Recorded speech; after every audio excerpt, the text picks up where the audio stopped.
I would like to share. Yes, namaste.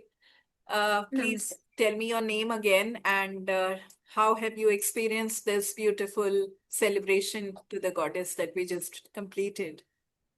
How are you feeling? My name is Jessie. I'm feeling very tender.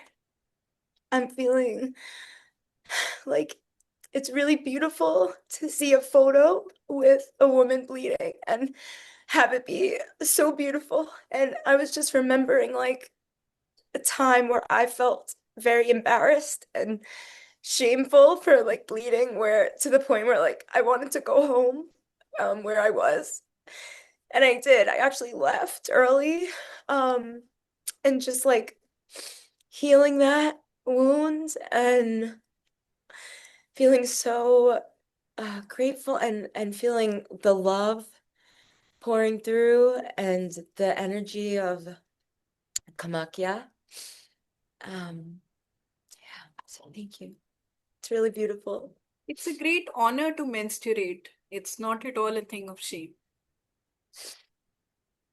isn't it? We are the living goddesses. We are Mhm. Kamakhya, isn't it?